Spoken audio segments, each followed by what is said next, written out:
അൽ അജ്ലത്തു മിന ഷെയ്ത്താൻ അൽ അനാത്തു മിനല്ലാ. അള്ളാഹുവിൻ്റെ റസൂൽ സ്വല്ലല്ലാഹി അലൈഹി വസല്ലം പറയുന്നുണ്ട്, ധൃതി പിശാചിൽ നിന്നാണ്, സാവകാശം, അവധാനത അത് അള്ളാഹുവിൽ നിന്നുള്ളതാണ്. അപ്പോൾ ഇന്നത്തെ നമ്മുടെ ക്യാമ്പ് റൂട്ടിൻ്റെ ഈ എപ്പിസോഡിൽ നമ്മൾ ചർച്ച ചെയ്യുന്നത് ധൃതിയെക്കുറിച്ചാണ്. അപ്പോൾ നമ്മൾ ജീവിച്ചുകൊണ്ടിരിക്കുന്ന ഒരു ലോകം എന്ന് പറഞ്ഞാൽ വളരെ റഷായിട്ടുള്ള ജീവിതം നമ്മളെ ജീവിക്കാൻ പ്രേരിപ്പിക്കുന്ന ഒരു സാഹചര്യങ്ങളാണ് ചുറ്റുപാടുള്ളത്. അപ്പോൾ ധൃതി എന്നുള്ളത് വളരെ ഗൗരവപ്പെട്ടൊരു ചർച്ചയാകുന്നു. അപ്പോൾ ഇൻഷാ അല്ലാഹ് ആരംഭിക്കാൻ തോന്നുന്നു. അപ്പോൾ തുടങ്ങാം. റസൂലുള്ളാഹി സ്വല്ലല്ലാഹി അലൈഹി വസല്ലം അശ്അജ് ബിൻ ഖൈസ് റളിയല്ലാഹു അൻഹുവിനോട് പറയുന്നുണ്ട്, അള്ളാഹു ഇഷ്ടപ്പെടുന്ന 2 ഗുണങ്ങൾ താങ്കളിലുണ്ട്. ഓക്കെ. എന്നിട്ട് റസൂലുള്ളാഹി പറയുന്നത് അൽ ഹിൽമു വൽ അനാത്ത്, വിവേകവും അവധാനതയും സാവകാശവുമാണ് താങ്കളിൽ അള്ളാഹു ഇഷ്ടപ്പെടുന്ന 2 ഗുണങ്ങളാണ്. അപ്പോൾ എന്തിലും ഒരു സാവകാശത്തോടെ ആലോചിച്ച് സമയമെടുത്ത് ചെയ്യുക എന്നുള്ളത് എപ്പോഴും മനുഷ്യരെ സംബന്ധിച്ചിടത്തോളം ആവശ്യമാണ്. സത്യത്തിൽ ഒരുപാട് പ്രശ്നങ്ങൾ ചാടാതിരിക്കാൻ ഇങ്ങനെ വിവേകത്തോടെ കാര്യങ്ങൾ ചെയ്യാൻ പലപ്പോഴും ഒന്ന് സമയമെടുക്കുന്നത് നന്നായിരിക്കും എന്നുള്ളതാണ്. അപ്പോൾ അശ്അജ് റളിയല്ലാഹു വന്ന ആ ഒരു റസൂൽ പറയുന്ന സന്ദർഭം അതൊരു വളരെ പ്രധാനമാണ്. റസൂലിനെ കാണാൻ വരികയാണ് അശ്അജും അശ്അജിൻ്റെ ഗോത്രവും. അപ്പോൾ അവർ റസൂലിന് നിവേദക സംഘമായിട്ട് വരുന്നു. അപ്പോൾ സ്വാഭാവികമായിട്ടും റസൂലിനെ കാണാനുള്ളൊരു പൂതി അവരിലേക്കുണ്ട്.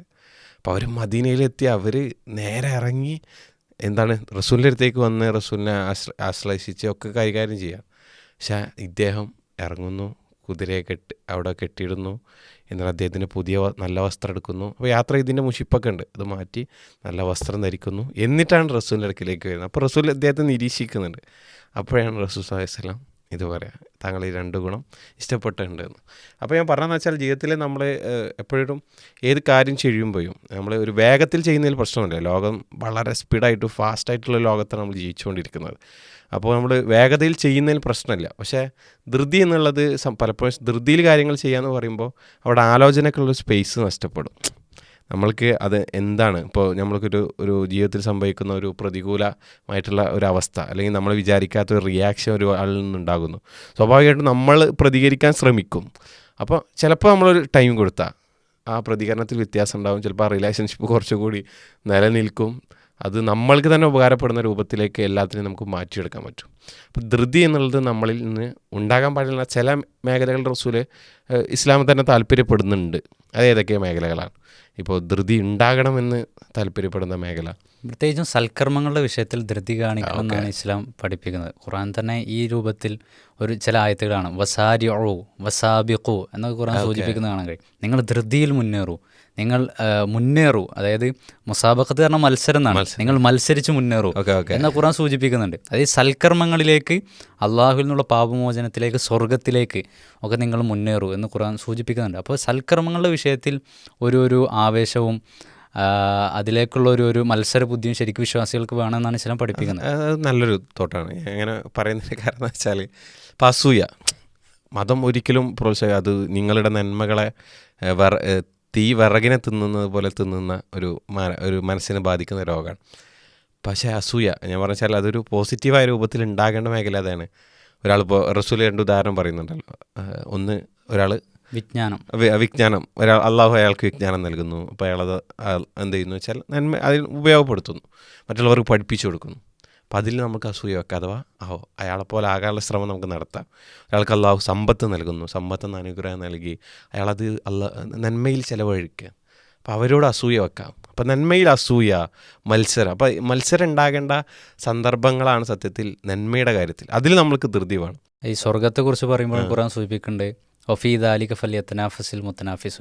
അതിനു വേണ്ടിയാണ് സ്വർഗത്തിലെ അനുഗ്രഹങ്ങളൊക്കെ വിശദീകരിക്കുന്നു. ഹൗദുൽ കൗസർ, അതുപോലെ ഖിതാമുഹു മിസ്ക്, അതൊക്കെ പറഞ്ഞ് ഖുർആൻ സൂചിപ്പിക്കുന്നുണ്ട് മത്സരിക്കുന്നവർ ഇതിനു വേണ്ടി മത്സരിക്കട്ടെ എന്നാണ്. അപ്പോൾ ഒരു മത്സരബുദ്ധി ശരിക്ക് ഈ നന്മകളുടെ വിഷയത്തിൽ നമുക്ക് ആവശ്യമാണ്. ഇപ്പോൾ സ്വഹാബത്തൊക്കെ അതിൽ മത്സരിക്കുന്നത്, ഇപ്പോൾ അബൂബക്കർ റളിയല്ലാഹു അൻഹു, ഉമർ റളിയല്ലാഹു അൻഹു ഒക്കെ ആ വിഷയത്തിൽ മത്സരിക്കുന്നത് നമുക്ക്. അപ്പോൾ പിന്നെ സമ്പത്ത് ദാനം ചെയ്യുന്ന സന്ദർഭമാണ്. യുദ്ധത്തിന് വേണ്ടി സമ്പത്ത് ശേഖരിക്കുകയാണ്. അപ്പോൾ ഓരോരുത്തരും അവർക്ക് കഴിയുന്നത് ഇങ്ങനെ നൽകിക്കൊണ്ടിരിക്കുകയാണ്. അപ്പോൾ ഉമർ റളിയല്ലാഹു അൻഹു തീരുമാനിക്കുകയാണ്, എല്ലാ പ്രാവശ്യവും ആരാണ്? അബൂബക്കർ റളിയല്ലാഹു അൻഹു ആണ് എന്ത് ചെയ്യുന്നത്, അതിൽ വിജയിക്കുന്നത്, ഏറ്റവും കൂടുതൽ നൽകുന്നത്.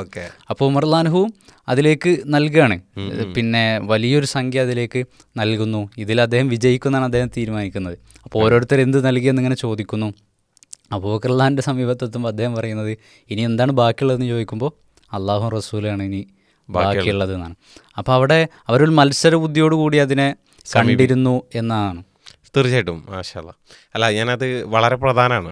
ഇപ്പോൾ നന്മയുടെ കാര്യത്തിലാണ് നമ്മൾക്ക് പലർക്കും അത് നാളെ ചെയ്യാം, പിന്നെ ചെയ്യാം, ഇങ്ങനത്തെ കുറേ ചിന്തകളാണ്, ഒരു നീട്ടി വെക്കുന്നതിൻ്റെ ചിന്തകളും അങ്ങനെയൊക്കെയാണ് പലപ്പോഴും കടന്നു വരിക. അല്ല, റസൂൽ പറയുന്ന അതിൽ നിങ്ങൾക്ക് ഭയങ്കരമായിക്കൊണ്ടുള്ള ധൃതി വേണം, താല്പര്യം വേണം, വളരെ ഉന്മേഷത്തോടും ആവേശത്തോടും കൂടി നിങ്ങൾ ചെയ്യണം. എത്രത്തോളം എന്ന് വെച്ചാൽ ഈ പോർഷൻ ഇവിടെ നമുക്ക് അവസാനിപ്പിക്കില്ല. ആ തഹക്കിറന്ന മിനൽ മാറൂഫി ചെയ്യുക, നിങ്ങൾ നന്മകളിലൊന്നിനെയും നിസ്സാരമാക്കി കളയരുത്. തൻ്റെ സഹോദരനെ കാണുമ്പോൾ പുഞ്ചിരിക്കുന്നത് പോലും നിങ്ങൾക്ക് സ്വതക്കെയാണ്. അതുപോലും മിസ്സാക്കാതെ പരമാവധി നന്മ എടുത്ത് മുന്നോട്ട് പോകണം എന്നുള്ളതാണ്. അപ്പോൾ നന്മയുടെ കാര്യത്തിൽ ധൃതി വേണം. പിന്നെ ധൃതി വേണ്ട മേഖലകൾ എവിടെയാണ്? സാമ്പത്തിക മേഖലയിൽ നമ്മൾ പരിശോധിക്കുമ്പോൾ കടം വളരെ ഗൗരവത്തിൽ ഇസ്ലാം കടം വീട്ടിൽ നിന്ന് കടം ഇപ്പോൾ ഖുറാനിലെ ഏറ്റവും വലിയ ആയത്ത് ഏതാണ്? ആയത്തുദ്ദൈനാണ്. സൂറത്തുൽ ബഖറയിലെ 282 ആയത്താണ്. ഖുറാൻ ഏറ്റവും വലിയ ആയത്തായി ഖുറാൻ വിശദീകരിക്കുന്ന എന്തിനെ കുറിച്ചാണ്? കടം, അതിൻ്റെ നിയമങ്ങളൊക്കെയാണ്. അപ്പോൾ ഈ കടം വാങ്ങിയാൽ അത് വീട്ടുക എന്നുള്ളത് ഒരു പ്രധാനപ്പെട്ട സംഗതിയാണ്. നമ്മുടെ നാട്ടിൽ പ്രശ്നങ്ങൾ, ബന്ധങ്ങളിൽ വിള്ളലുണ്ടാകുന്നത്, സുഹൃത്ത് ബന്ധങ്ങൾ തകരുന്നത് ഒക്കെ പലപ്പോഴും സാമ്പത്തിക ഇടപാട് നടത്തിയ പല ബന്ധങ്ങളില്ലാതാകാണ്. അപ്പോൾ ഈ കടം വാങ്ങിയാൽ തിരിച്ചു കൊടുക്കുക എന്നുള്ളത് ഒരു പ്രധാനപ്പെട്ട ഗുണമാണ്. അപ്പോൾ അതിൽ വളരെ ഗൗരവത്തിലാണ് ഇസ്ലാം കാണുന്നത്. ഇപ്പോൾ റസൂലുള്ളാഹി സ്വല്ലല്ലാഹി അലൈഹി വസല്ലം പിന്നെ പറയുന്നൊരു സംഗതി, ഒരു ഷഹീദിൻ്റെ പ്രതിഫലം വളരെ വലുതാണ്. അള്ളാഹുവിൻ്റെ മാർഗ്ഗത്തിൽ പോരാടി സ്വന്തം ജീവൻ ത്യജിക്കുക എന്നുള്ളത് വലിയ സൽക്കർമ്മമാണ്. അവർക്ക് സ്വർഗ്ഗം ഉറപ്പാണ്. എൻ്റെ പ്രതിഫല ഖുർആൻ വിശദീകരിക്കുന്നുണ്ട്. പക്ഷേ ഒരാൾ വീണ്ടും ഷഹീദാനുള്ള അവസരം കിട്ടി. റസൂലുള്ളാഹി സ്വല്ലല്ലാഹി അലൈഹി വസല്ലം പറയുന്നുണ്ട്, ഒരാൾ വീണ്ടും ഷഹീദാവുന്നു, വീണ്ടും അദ്ദേഹത്തിന് ജീവൻ കിട്ടുന്നു, വീണ്ടും ഷഹീദാവുന്നു. അങ്ങനെ പല പ്രാവശ്യം ഷഹീദാനുള്ള ഭാഗ്യം ലഭിച്ച വ്യക്തി, പക്ഷേ അയാൾക്ക് സ്വർഗ്ഗത്തിന് തടസ്സമാകുന്നത് എന്താണ്? കടം, അലൈഹി ദൈനുൻ, അയാളുടെ മേൽ കടബാധ്യത ഉണ്ടെങ്കിൽ എന്നത് ഒരു തടസ്സമാണ്. അപ്പോൾ റസൂലുള്ളാഹി സ്വല്ലല്ലാഹി അലൈഹി വസല്ലം മയ്യിത്ത് നിസ്കാരത്തിന് മുമ്പ് ചോദിക്കും, ആർക്കെങ്കിലും അപ്പോൾ ഇതിൻ്റെ കടബാധ്യത ആരെങ്കിലും ഏറ്റെടുക്കുമോ എന്ന് ചോദിക്കും. ആരെങ്കിലും ഏറ്റെടുക്കും, അല്ലെങ്കിൽ റസൂലുള്ളാഹി ഏറ്റെടുക്കും, എന്നിട്ട് അതെ, അല്ലെങ്കിൽ റസൂലുള്ളാഹി നിസ്കരിക്കൂല. അപ്പോൾ അത്രയും എന്താണ് ഗൗരവേറിയൊരു വിഷയമാണ്. ഒരാളുടെ നമ്മുടെ സ്വർഗത്തിന് തടസ്സമായി നിൽക്കാൻ പലപ്പോഴും കടബാധ്യത കാരണമാകുന്നു. അപ്പോൾ ഗൗരവത്തിൽ നമ്മൾ മനസ്സിലാക്കേണ്ട, പണം ഉണ്ടെങ്കിൽ നമ്മൾ നീട്ടിക്കൊണ്ടുപോകുന്നത് തെറ്റാണ്, കടം വീട്ടാതിരിക്കുന്നത്. അപ്പോൾ കടം നമ്മളെ സംബന്ധിച്ചിടത്തോളം അത് ഗൗരവത്തിൽ തന്നെ എടുക്കും. ഇപ്പോൾ റസൂല് ഒരിക്കൽ ഇങ്ങനെ പ്രാർത്ഥിക്കുകയാണ് നിസ്കാരത്തിന് ശേഷം, എന്താണ് കടത്തിൽ നിന്നും പാപത്തിൽ നിന്നും അള്ളാഹുവിനെ രക്ഷപ്പെടുത്തണം. അപ്പോൾ കൂടുതലുള്ള ആൾ അള്ളാഹു റസൂലെ കടത്തിൽ നിന്ന് രക്ഷപ്പെടാൻ വേണ്ടി താങ്കൾ പ്രാർത്ഥന അധികരിപ്പിക്കുന്നുണ്ടല്ലോ. അപ്പോൾ റസൂൽ പറയുന്ന, ഒരാൾ കടക്കാരനായാൽ അയാൾ സംസാരം വർദ്ധിപ്പിക്കും, കളവ് പറയേണ്ടി വരും, അയാൾ വാഗ്ദാനം കുറേ നൽകേണ്ടി വരും, പക്ഷേ ലംഘിക്കും. അതാണ് റസൂൽ സ്വല്ലല്ലാഹി അലൈഹി വസല്ലം പറയുന്നത്. ഒരു യാഥാർത്ഥ്യമാണ്, നമുക്ക് റിലേറ്റ് ചെയ്യാൻ പറ്റിയ സംഗതിയാണ്, നമ്മുടെ നാട്ടിൽ നടക്കുന്ന ഒരു സംഗതിയാണ്. പൊതുവേ സുഹൃത്തുക്കൾക്ക് കടം കൊടുത്താൽ ഒന്നെങ്കിൽ ബന്ധം നഷ്ടമാവും, അല്ലെങ്കിൽ പണം നഷ്ടമാവും. അതാണ് പലപ്പോഴും സംഭവിക്കുക. അപ്പോൾ നമ്മളെ സംബന്ധിച്ചിടത്തോളം ഗൗരവത്തിൽ തന്നെ നമ്മളത് കാണണം. അപ്പോൾ അതിൽ നമ്മൾക്കൊരു ധൃതി ഉണ്ടാകുക കടം വീട്ടുന്നതിൽ. പിന്നെ ഇപ്പോൾ ഇസ്ലാം വിവാഹം കഴിക്കുന്നതിൽ ധൃതി കാണിക്കേണ്ട ഒരു മേഖലയാണ്. അപ്പോൾ റസൂലിൻ്റെ ഒരുപാട് ഹദീസുകൾ നമ്മൾക്കറിയാം. ഇപ്പോൾ യാ മാശർ ശബാബ്, അള്ളാഹുവിൻ്റെ റസൂൽ സ്വല്ലല്ലാഹി അലൈഹി വസല്ലം പുതിയ യുവതലമുറയെ ഇങ്ങനെ പ്രചോദിപ്പിക്കുകയാണ്. യുവസമൂഹമേ, നിങ്ങൾക്ക് അതിനുള്ള പ്രാപ്തി എത്തിക്കഴിഞ്ഞാൽ നിങ്ങൾ എന്ത് ചെയ്യണം? വിവാഹം കഴിക്കണം. അത് നിങ്ങളുടെ കണ്ണിന്, അതുപോലെ തന്നെ നിങ്ങളുടെ ലൈംഗിക അവയവങ്ങൾക്ക് അത് പരിശുദ്ധിയുമാണ് എന്ന് ഹലാലായ മാർഗത്തിലൂടെ നിങ്ങൾ ആ ലൈംഗികതയെ നിങ്ങൾ പൂർത്തിയാക്കണം. അപ്പോൾ ഇവിടെ അത് പുതിയ കാലത്ത് വളരെ പ്രസക്തമായിട്ടുള്ള ഒന്നാണ്. അപ്പോൾ നേരത്തെ വിവാഹം കഴിക്കുക എന്നുള്ളത് വളരെ നമ്മൾ ഗൗരവത്തിലെടുക്കേണ്ട ഒന്നാണ്. പ്രത്യേകിച്ച് ലൈംഗികതയുമായി ബന്ധപ്പെട്ട ഒരുപാട് അരാജകത്വങ്ങളും അതുപോലെ തന്നെ തെറ്റിപ്പോകാനുള്ള സെക്സിൻ്റെ ഒരു എല്ലാവർക്കും മനുഷ്യൻ്റെ ഒരു പ്രകൃതിപ്പെട്ട ഒരു തേട്ടാണല്ലോ. അപ്പോൾ അതുകൊണ്ട് തെറ്റിപ്പോകാനുള്ള സാധ്യതകളൊക്കെ നിലനിൽക്കുന്നു എന്നുള്ള ഒരു സംഗതി നമ്മൾ മനസ്സിലാക്കുമ്പോൾ നേരത്തെ വിവാഹം കഴിക്കുന്നതിൽ ഒരുപാട് നന്മകളുണ്ട്. അപ്പോൾ നമ്മെ സംബന്ധിച്ചിടത്തോളം അതിൽ നമ്മൾക്ക് ധൃതി കാണിക്കാം, മതം അതിൽ പ്രത്യേകം താല്പര്യം കാണിക്കുന്നതായിട്ട് കാണാം. ഇനി അതിനുള്ള പ്രാപ്തിയില്ല, സാമ്പത്തികമായിട്ടോ അല്ലെങ്കിൽ മറ്റു കാരണങ്ങൾ കൊണ്ടോ. അപ്പോൾ അത്തരക്കാരെ ശ്രദ്ധിക്കേണ്ടത് എന്താ വെച്ചാൽ നോമ്പെടുക്കാനാണ് റസൂൽ സ്വല്ലല്ലാഹി അലൈഹി വസല്ലം അത്തരം ചെറുപ്പക്കാരോട് പ്രത്യേകം പറയുന്നത്. അപ്പോൾ ഓക്കെ, നമ്മൾ കടം പറഞ്ഞു, അതുപോലെ തന്നെ വിവാഹം. ഇനി ധൃതി കാണിക്കേണ്ട വേറെ ഏതെങ്കിലും മേഖല? മറ്റൊന്ന് തൗബയാണ്. അപ്പോൾ നമ്മളെ സംബന്ധിച്ചിടത്തോളം പാപങ്ങൾ മനുഷ്യരെ വന്നു പോകും. റസൂലുള്ളാഹി സ്വല്ലല്ലാഹി അലൈഹി വസല്ലം തന്നെ പറഞ്ഞത്, മനുഷ്യരെല്ലാം പാപം സംഭവിക്കുന്നവരാണ്, പക്ഷേ അവരിൽ ഉത്തമരാരാണ്? അത്തൗവാബുൻ എന്നുള്ളതാണ്. തൗബ ചെയ്യുന്നവരാണ്. അപ്പോൾ തെറ്റുകൾ സംഭവിക്കുക എന്നുള്ളത് മാനുഷികമാണ്, പക്ഷെ അത് പശ്ചാത്താപം തേടുക എന്നുള്ളതാണ് ഒരു വിശ്വാസിയുടെ പിന്നെ സ്വഭാവമായി മാറേണ്ടത്. വിശുദ്ധ ഖുർആൻ തന്നെ സൂചിപ്പിക്കുന്നുണ്ട്, വല്ലദീന ഇദാ ഫഅലു ഫാഹിഷത്തൻ, വിശ്വാസികൾ എന്തെങ്കിലും ഒരു ഇബാദുർ റഹ്മാനെ കുറിച്ച് പറയുമ്പോഴല്ലേ അള്ളാഹു ഇത് പറയുന്നത് വല്ലദീന ഇദാ ഫഅലു അല്ല, ഈ നേരത്തെ പറഞ്ഞ നമ്മൾ ഈ ധൃതിയെക്കുറിച്ച് വസാരിയോ ഇല മഗ്ഫിറത്തിൻ മിർ റബ്ബിക്കും എന്നിങ്ങനെ പറഞ്ഞ് ആ വിശ്വാസികളുടെ ഗുണഗണങ്ങൾ ഇങ്ങനെ വിശദീകരിക്കുകയാണ്. അപ്പോൾ അവിടെ പറയുന്നത് പിന്നെ അവർ ഇതിലേക്ക് നിങ്ങൾ കടന്നു വരൂ, ധൃതി കാണിച്ചുകൊണ്ട് അള്ളാഹുവിൻ്റെ പാപമോചനത്തിൽ നിങ്ങൾ കടന്നു വരും എന്ന് പറയുന്നു. അവരവരുടെ ദേഷ്യം അടക്കി വെക്കുമെന്ന് പറയുന്നു.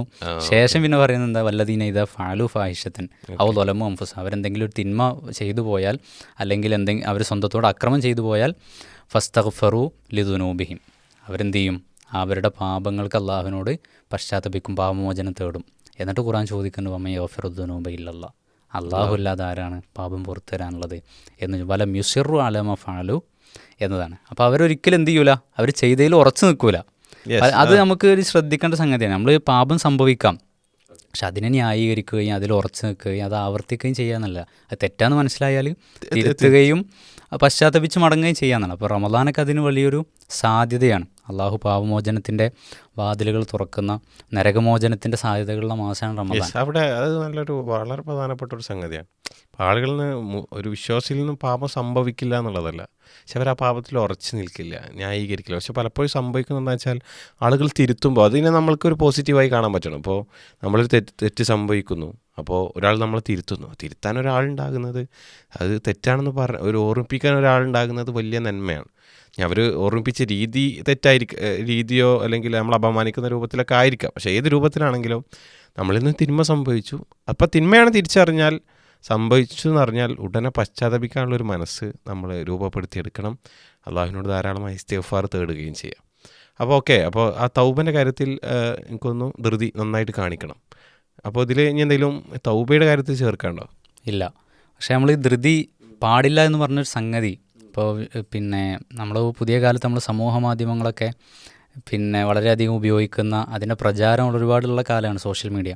അപ്പോൾ അവിടെ ഈ വ്യാജ വാർത്തകൾ വളരെയധികം വ്യാപിക്കുകയാണ്. അത് പെട്ടെന്ന് സെക്കൻഡുകൾ കൊണ്ട് അല്ലെങ്കിൽ അതിൻ്റെ നിമിഷാർദ്ധങ്ങൾ കൊണ്ട് എന്ത് ചെയ്യും, വ്യാപിക്കുന്ന സാഹചര്യമാണ്. വാട്സപ്പ് യൂണിവേഴ്സിറ്റികൾ എന്നൊക്കെ നമ്മൾ പറയുമാറ് അത്രയും ഫേക്കായ വാർത്തകൾ അല്ലെങ്കിൽ മറ്റുള്ളവരെക്കുറിച്ചുള്ള ആരോപണങ്ങൾ, ഇതൊക്കെ നിമിഷങ്ങൾ കൊണ്ട് ആളുകൾ പിന്നെന്ത് ചെയ്യും, ഷെയർ ചെയ്യുന്ന സാഹചര്യമാണ്. അത് പിന്നെ അതിൻ്റെ സത്യാവസ്ഥ അറിഞ്ഞു വരുമ്പോഴേക്കും ഒരാളുടെ അഭിമാനമൊക്കെ ആകെ തകർന്നുണ്ടാവും. നമ്മൾ പറയല്ലോ, സത്യം ചെരുപ്പിടുമ്പോഴേക്കും നോണ ലോകം ചുറ്റി സഞ്ചരിച്ച് വന്നിട്ടുണ്ടാവും. അപ്പോൾ ഖുർആൻ സൂചിപ്പിക്കേണ്ടത് എന്ത്, യാ അയ്യുഹല്ലദീന ആമനു ഇൻ ജാഅക്കും ഫാസിഖുൻ ബിനബഇൻ ഫതബയ്യനു, ഒരു തെമ്മാടി ഒരു വാർത്ത കൊണ്ട് വന്നാൽ വിശ്വാസികൾ നിങ്ങൾ എന്ത് ചെയ്യണം, അത് അന്വേഷിച്ചറിയണം. എന്നിട്ട് ഖുർആൻ സൂചിപ്പിക്കുന്നുണ്ട്, അൻ തുസീബു ഖൗമൻ ബി ജഹാലത്തിൻ, നിങ്ങൾ എന്ത് ചെയ്യരുത്, നിങ്ങൾ കാരണം ഒരു സമൂഹത്തിന് അതിൻ്റെ ഭവിഷ്യത്തുണ്ടാകരുത്, അല്ലെങ്കിൽ ഫാൽത്തും നാദിമീൻ, നിങ്ങൾ ചെയ്തതിൻ്റെ പേരിൽ നിങ്ങൾ പിന്നീട് ഖേദിക്കരുത്. അപ്പോൾ എന്ത് ചെയ്യണം, അന്വേഷിച്ച് മനസ്സിലാക്കിയ ശേഷമാണ് എന്ത് ചെയ്തുകൊണ്ടുള്ളൂ, ഷെയർ ചെയ്യാൻ പാടുള്ളൂ. പുതിയ കാലത്ത് നമ്മൾ ശ്രദ്ധിക്കേണ്ട ഒരു വളരെ പ്രധാനപ്പെട്ട സംഗതിയാണ്. എനിക്ക് തോന്നുന്നു അപ്പോൾ കഴിഞ്ഞ വർഷമാണ് ഇപ്പോൾ ലണ്ടനിൽ നമ്മൾ ഇവിടെ ഈ പറഞ്ഞ ലിവർപൂൾ അവിടുത്തെ എന്താ സൗത്ത് പാർക്കോ അങ്ങനെ പറയുന്നൊരു പ്രദേശത്ത് ഒരു 3 പെൺകുട്ടികളെ ഒരാൾ കൊത്തിക്കൊല്ലുന്നു. അത് വലിയ കലാപം, ഭയങ്കരമായി. എനിക്ക് തോന്നുന്നു ലണ്ടൻ കണ്ട ഏറ്റവും വലിയ കലാപങ്ങളിലൊന്നായിട്ട് അത് പിന്നീട് മാറി. അപ്പോൾ ഇതാണ് ഇങ്ങോട്ട് 17 വയസ്സുകാരനെ ഒരാളാണ് എന്താ ചെയ്തത്, ഈ വലിയൊരു ക്രൂരത നിർവഹിച്ചത്.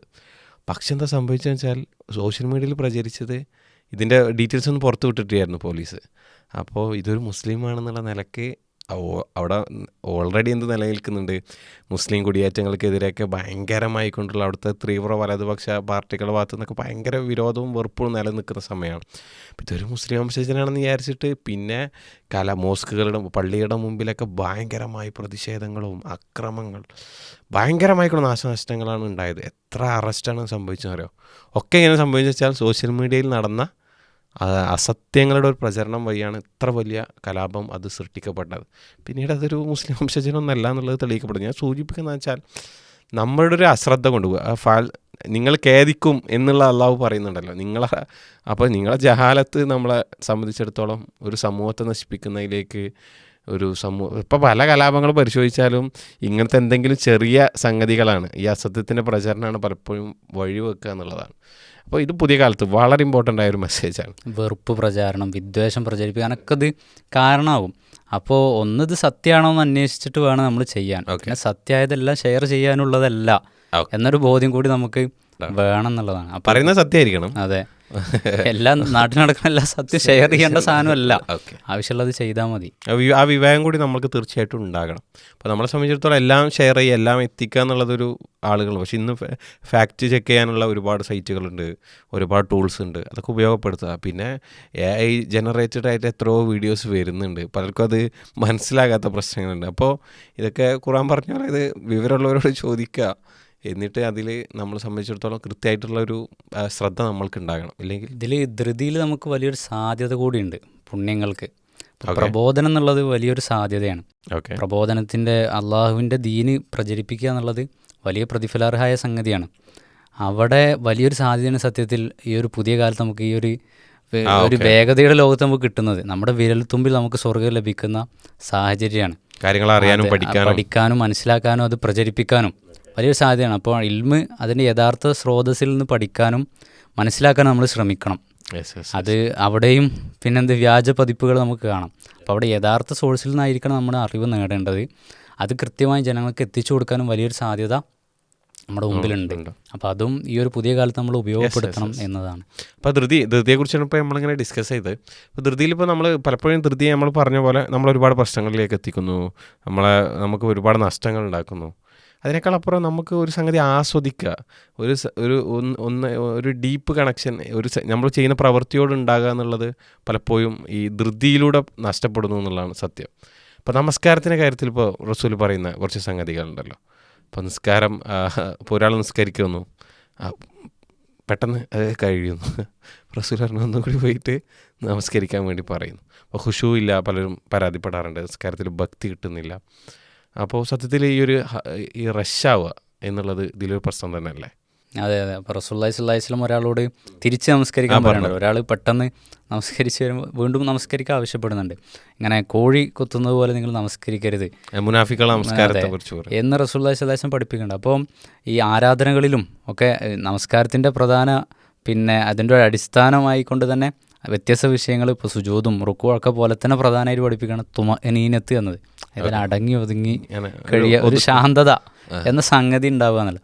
അപ്പോൾ അതൊരു പ്രധാന ഘടകമാണ് നമ്മൾ ആരാധനകൾ അതിൻ്റെ ശ്രദ്ധ കിട്ടാനും ഭക്തി ഉണ്ടാവാനും കിട്ടേണ്ട ഒരു ലക്ഷ്യം. അതെ, പൂർത്തീകരിക്കണമെങ്കിൽ നമുക്ക് അതിലൊരു ഒതുങ്ങി കഴിയുക എന്നുള്ളൊരു റസൂൽ അല്ല. അപ്പോൾ പള്ളിയിലേക്ക് വരുന്നതിൽ പോലും അത് ഭയങ്കരമായിട്ട് പറഞ്ഞിട്ടുണ്ട്. ഇപ്പോൾ റസൂൽ ജമാഅത്തെ നേതൃത്വം നൽകിക്കൊണ്ടിരിക്കുകയാണ്. അപ്പോൾ ശബ്ദം കേൾക്കുകയാണ്, ഒരു ഓടുന്നതിൻ്റെ ശബ്ദമാണ്. റസൂൽ നിസ്കാരം കഴിഞ്ഞിട്ട് ജമാഅത്തായിട്ട് ചോദിക്കുന്നു എന്താണ് സംഭവം. അപ്പോൾ അവർ പറഞ്ഞു ഞങ്ങൾ നിസ്കാരത്തിൻ്റെ റക്കാത്ത് കിട്ടാൻ വേണ്ടി ഞങ്ങൾ പെട്ടെന്ന് വന്നതാണെന്ന് പറഞ്ഞു. നമസ്കാരത്തിലേക്ക് ഇങ്ങനെ റുക്കൂലായിട്ട് വന്നതാണ്. അപ്പോൾ റസൂൽ പറഞ്ഞു നിങ്ങൾ അങ്ങനെ വരേണ്ടതില്ല, നിങ്ങൾ ഗാംഭീര്യത്തോട് നിസ്കാരത്തിലേക്ക് വരിക, കിട്ടിയത് നിസ്കരിക്കുക, ബാക്കി നിങ്ങൾ പൂർത്തിയാക്കുക. അതാണ് റസൂൽ പറയുന്നത്. അപ്പോൾ അവിടേക്ക് വരുന്നത് പോലും, ആ ഒരു ഇബാദത്തിന് വരുന്നതിൽ പോലും നിങ്ങൾക്ക് ആ ഒരു ഒതുക്കവും സാവകാശവും അതൊക്കെ നിങ്ങൾ കാത്തു സൂക്ഷിക്കണം എന്നുള്ളതാണ്. അപ്പോൾ ആ രൂപത്തിൽ ധൃതി സത്യത്തിൽ പലപ്പോഴും ആളുകളുടെ ഖുശൂ കട്ടെടുക്കുന്ന ഒരു സംഗതി തന്നെയാണ്. ആളുകൾ കോഴി ഒത്തുന്ന പോലെയാണ് പലരുടെയും റുക്കുവും സുജൂതും. ഒരു 5 സെക്കൻഡ് നമ്മൾ അതൊന്ന് സമയം ദൈർഘ്യം ഉണ്ടാക്കുക. എന്നിട്ട് അതൊന്ന് എന്താണ് ചെയ്യുന്നത്, എന്താണ് ചൊല്ലുന്നത്, അത് നമ്മൾക്ക് തന്നെ വ്യക്തമാകുന്ന. അല്ല ഇപ്പോൾ ദിക്റുകളൊക്കെ ഇങ്ങനെ പെട്ടെന്ന് അവസാനിപ്പിക്കാനുള്ള വ്യഗ്രത അതല്ല നമുക്ക് ഉണ്ടാകേണ്ടത്. നമ്മൾ പറയുന്നത് അത് വളരെ വ്യക്തമായിട്ട് നമ്മൾ അതിൻ്റേതായൊരു സമയം നൽകിക്കൊണ്ട് നിർവഹിക്കാൻ ശ്രമിച്ചാൽ എനിക്കൊന്നും ഒരുപാട് മാറ്റങ്ങൾ നമുക്കതിൽ സൃഷ്ടിക്കാൻ പറ്റും എന്നുള്ളത്. പിന്നെ ധൃതി എന്ന് പറയുമ്പോൾ നമ്മുടെ ചിന്തയിലേക്ക് വരുന്നത്, ഇപ്പോൾ റസൂൽ വസല്ലം ചില സ്ഥലങ്ങളിൽ ധൃതി കാണിക്കാൻ പറഞ്ഞ മേഖലകൾ വീണ്ടും തിരിച്ചു പോവുകയാണെങ്കിൽ, ഇപ്പോൾ മയ്യത്ത് മറമാടുന്നത് റസൂൽ പറയുന്നുണ്ടല്ലോ, പെട്ടെന്ന് നിങ്ങൾ നിർവഹിക്കണം. ഓക്കെ, അപ്പോൾ ഇൻഷാ അല്ലാഹ് അപ്പോൾ പൊതുവിൽ നമ്മൾ പറയുന്നത് എന്താണെന്ന് വെച്ചാൽ നമ്മൾ ജീവിച്ചുകൊണ്ടിരിക്കുന്ന ലോകം വളരെ വേഗത്തിലാണ് പോയിക്കൊണ്ടിരിക്കുന്നത്. അപ്പോൾ നമ്മളും വേഗത്തിൽ സഞ്ചരിക്കേണ്ടി വരും അതിൻ്റെ കൂടെ ഓടാൻ. പക്ഷെ നമ്മളെ സംബന്ധിച്ചിടത്തോളം ധൃതി എന്നുള്ളതല്ല. അപ്പോൾ ഒരു സംഗതി സ്പീഡപ്പ് ചെയ്യുന്നതിൽ പ്രശ്നമൊന്നുമില്ല. പക്ഷെ നമ്മളെ സംബന്ധിച്ച് ആലോചനകൾ ഉണ്ടാകണം. ഇപ്പോൾ വേഗത്തിൽ പ്രവർത്തിക്കേണ്ട മേഖല ഉണ്ടാവും, വേഗത്തിൽ പ്രവർത്തിക്കണം. പക്ഷേ ഒരു ആലോചന ഇല്ലാതെ ധൃതി കാണിച്ചതുകൊണ്ട് പ്രത്യേകിച്ച് അതിൽ നമ്മൾക്ക് ഒരു ഉപകാരമില്ല. നമ്മുടെ സമയം, നമ്മുടെ എനർജി ഒക്കെ വേസ്റ്റ് ആവുന്നതേ ഉള്ളൂ. അത് ഇപ്പോൾ ഇബാദത്തിലാണെങ്കിലും അത് ദുനിയാവിൻ്റെ കാര്യത്തിൽ ഏത് കാര്യത്തിലാണെങ്കിലും അതാണ് യാഥാർത്ഥ്യം. അപ്പോൾ റസൂൽ സല്ലല്ലാഹു അലൈഹി വസല്ലം പറഞ്ഞ ആ ഒരു വചനത്തിൽ ഒരുപാട് ഹിക്മത്തുകളുണ്ട്. തീർച്ചയായും ധൃതി പിശാചിൽ നിന്നും ഈ പറയുന്ന സാവകാശം അത് അള്ളാഹുവിൽ നിന്നുള്ളതുമാണ്. ഇപ്പോൾ ജീവിതത്തിലെ പല റിലേഷൻഷിപ്പിനെ കുറിച്ചും അതിലുള്ള നമ്മളുടെ ഇപ്പോൾ ക്ഷമയെക്കുറിച്ച് നമുക്ക് ഒരുപാട് സംസാരിക്കാം. പക്ഷേ ക്ഷമയെക്കുറിച്ച് റസൂൽ പഠിപ്പിക്കുന്ന ഒരു ഒന്നാമത്തെ പാഠം അസ്സബറു ഇന്ദ സ്വതമത്തിൽ ഊല എന്നുള്ളതാണ്. അപ്പോൾ ഒരു സംഗതി ഉണ്ടാകുമ്പോൾ ക്ഷമിക്കണം, ശരിയാണ്. പക്ഷെ നമ്മൾ ആ ഫസ്റ്റ് റിയാക്ഷൻ നമ്മൾ ഒന്ന് ടൈം എടുത്താൽ ചിലപ്പോൾ നമുക്ക് കൂടുതൽ നന്നായിട്ട് അതിനെ പ്രസൻറ്റ് ചെയ്യാനും കൂടുതൽ നല്ല മറുപടികൾ പറയാനും ചിലപ്പോൾ കൂടുതൽ ആ ബന്ധത്തെ സുദൃഢമാക്കാൻ നമ്മൾക്ക് പറ്റും. ജഡ്ജി വിധി പറയുമ്പോൾ കോപത്തോടു കൂടി വിധി പറയരുത് എന്ന് പഠിപ്പിക്കുന്നുണ്ടല്ലോ. അപ്പോൾ അതാണ് നമ്മളെ ഒരു സാവകാശം ഉണ്ടെങ്കിൽ ഒന്ന് ആലോചിച്ച് അവർ പെട്ടെന്നുള്ളതിൻ്റെ പേരിൽ നമ്മൾ ആക്ഷൻ എടുക്കരുത് എന്നാണ് ഇസ്ലാം പഠിപ്പിക്കുന്നത്. ഓക്കെ, അപ്പോൾ എനിക്കൊന്നും ആ റസൂൽ പറഞ്ഞ ആ വചനത്തെ നമ്മൾ ഉൾക്കൊള്ളുക, ജീവിതത്തിലേക്ക് പകർത്തുക. ഈ എന്താ പറയുക, തിരക്ക് പിടിച്ച വേഗത നിറഞ്ഞൊരു ലോകത്താണ് നമ്മൾ ജീവിച്ചുകൊണ്ടിരിക്കുന്നത്. ഒരു ഓഡിയോ പോലും 2x ഇട്ട് മാത്രമേ നമ്മൾ കേൾക്കാറുള്ളൂ. സമയത്തിൻ്റെ വാല്യൂവിനെ കുറിച്ച്, അതിൻ്റെ മൂല്യത്തെക്കുറിച്ചല്ല ഞാൻ സൂചിപ്പിക്കുന്നത്. പക്ഷേ ഇവിടെ നമ്മളെ സംബന്ധിച്ചിടത്തോളം എല്ലാം ആസ്വദിക്കാൻ നമുക്ക് പറ്റണം. നമ്മൾ ചെയ്യുന്ന ഇപ്പോൾ നമസ്കാരമായിരുന്നാലും അതിൻ്റേതായ സമയം നൽകി, നമ്മളെ ബന്ധങ്ങളായിരുന്നാലും എല്ലാത്തിലും അതിങ്ങനെ അതിലൊരു റഷ് കാണിക്കേണ്ട ആവശ്യം നമ്മളെ സംബന്ധിച്ചിടത്തോളം ഇല്ല. പക്ഷേ ചായ കുടിക്കണമെങ്കിൽ അത് ഒന്ന് ആസ്വദിച്ച് കുടിക്കാൻ നമ്മളെ കൊണ്ട് പറ്റണം. അത് പറ്റുന്നില്ല പുതിയ കാലത്ത് എന്നുള്ളത്. സോഷ്യൽ മീഡിയയും ഈ റീൽസുകളുടെ വരവും ഒക്കെ നമ്മളെ സംബന്ധിച്ചിടത്തോളം ഒരു കാര്യത്തിൽ ഫോക്കസ് ചെയ്യാനുള്ള നമ്മുടെ എബിലിറ്റിയൊക്കെ വളരെ കുറച്ചിട്ടുണ്ട് എന്നുള്ളതാണ് സത്യം. അപ്പോൾ കൂടുതൽ ഡീപ്പായിട്ട് എല്ലാത്തിനോടും ഇൻവോൾവ് ചെയ്യുക. നമ്മൾ നമസ്കാരത്തിലാണെങ്കിലും ദുആകളിലാണെങ്കിലും പിന്നെ നമ്മൾ എൻഗേജ് ചെയ്യുന്നത് എല്ലാ കാര്യത്തിലാണെങ്കിലും. അപ്പോൾ ആ ധൃതി, അവധാനത, അത് അള്ളാഹുവിന് ഇഷ്ടമാണ്. അതിലൊരുപാട് നന്മകളുണ്ട്. ഇനി അതുകൊണ്ട് നമുക്ക് എന്തെങ്കിലും നഷ്ടപ്പെടുന്നുണ്ടെങ്കിൽ അതിലൊരു പരാതി നിങ്ങൾക്ക് ഉണ്ടാകേണ്ടതില്ല എന്നുള്ളതാണ്. നിങ്ങൾക്ക് ഒരുപാട് ഷെർ അതിലൂടെ അള്ളാഹു സുബ്ഹാനഹു വ തആല ഒഴിവാക്കി തരും. അപ്പോൾ എനിക്കൊന്നു ഒരു കാര്യം കൂടി ഇതിൽ ചേർത്തിട്ട് എൻഡ് ചെയ്യാമെന്ന് വിചാരിക്കും. അപ്പോൾ നമ്മൾ പറഞ്ഞു ലൈഫ് സ്ലോ ആക്കുക. പിന്നെ നിങ്ങളെ സംബന്ധിച്ചിടത്തോളം നിങ്ങൾ എഫേർട്ടുകളൊക്കെ ഇടുന്നുണ്ട്. ഇപ്പോൾ ദുആയുടെ കാര്യത്തിൽ റസൂൽ സ്വല്ലല്ലാഹു അലൈഹി വസല്ലം പറഞ്ഞിട്ടുണ്ട്, ധൃതി കാണിക്കേണ്ട ആവശ്യമില്ല. പ്രാർത്ഥിക്കാൻ നിങ്ങൾ ധൃതി കാണിക്കരുതെന്നല്ല, പ്രാർത്ഥനയ്ക്കുള്ള റിസൾട്ടിൻ്റെ കാര്യത്തിൽ നിങ്ങൾ ധൃതി കാണിക്കേണ്ടതില്ല. നിങ്ങൾ ഒരു കാര്യം അള്ളാഹുവിനോട് ചോദിച്ചുകൊണ്ടേയിരിക്കുക. ഏറ്റവും മികച്ചത് ചോദിക്കുക, അള്ളാഹു ഉത്തരം നൽകും. അതിൻ്റെ സമയമാകുമ്പോൾ കൃത്യമായ അവസരത്തിൽ അള്ളാഹു അതിന് ഉത്തരം നൽകും. അള്ളാഹു അതിൽ തൻ്റെ അടിമ കൈ ഉയർത്തി കഴിഞ്ഞാൽ അത് ഒന്നും നൽകാതെ തിരിച്ചു മടക്കാൻ അള്ളാഹു ലജ്ജിക്കുന്നവനാകുന്നു. അപ്പോൾ അള്ളാഹുവിനെ സംബന്ധിച്ചിടത്തോളം നമ്മൾ എല്ലാ പ്രാർത്ഥനകൾക്കും ചിലപ്പോൾ അതിന് പരലോകത്തായിരിക്കും, ചിലപ്പോൾ നമ്മൾ ചോദിച്ചതിനേക്കാൾ മികച്ചതായിരിക്കും, ചിലപ്പോൾ നമ്മൾ ചോദിച്ചതായിരിക്കും. അപ്പോൾ അള്ളാഹു എല്ലാ അടിമകൾക്കും ഉത്തരം നൽകുന്നതാണ്. റസൂൽ പറഞ്ഞു, ഒരു കൂട്ടർക്ക് ഒഴികെ. അവരെ സംബന്ധിച്ചിടത്തോളം അവർ പ്രാർത്ഥിക്കും, എന്നിട്ട് അവർ നിരാശരാകും. ഇവിടെ അവർ പറയും, ഞാൻ കുറേ പ്രാർത്ഥിച്ചു, അള്ളാഹു എനിക്ക് തന്നില്ല എന്ന് പറയുന്ന ആ രൂപം നമ്മൾക്ക് ഉണ്ടാകരുത്. അപ്പോൾ ധൃതി കാണിക്കേണ്ട സ്ഥലത്ത് ധൃതി കാണിക്കുക, ആവശ്യമുള്ള സ്ഥലങ്ങളിൽ അത് ആലോചനയോടുകൂടി മുന്നോട്ട് പോവുക. അല്ലാത്ത സ്ഥലങ്ങളിൽ നമ്മൾ ധൃതി കാണിക്കരുത് എന്ന് തന്നെയാണ് സൂചിപ്പിക്കാനുള്ളത്. അങ്ങനെ മുന്നോട്ട് പോകാൻ, ജീവിതത്തെ ആസ്വദിക്കാൻ സാധിക്കുന്ന, ജീവിതത്തിൽ ചെയ്യുന്ന എല്ലാ എൻഗേജ്മെൻറ്റിന് ഒരു ഡീപ്പ് കണക്ഷൻ സൃഷ്ടിച്ചെടുക്കാൻ സാധിക്കുന്നവരായി നമുക്ക് മാറാൻ കഴിയട്ടെ. ഈ ഒരു എപ്പിസോഡ് അതിനെ ഹെൽപ്പ് ചെയ്യുമെന്ന് വിചാരിക്കുന്നു. ഇൻഷാ അല്ലാഹ്. അസ്സലാമു അലൈക്കും. വലൈക്കും അസ്സലാം.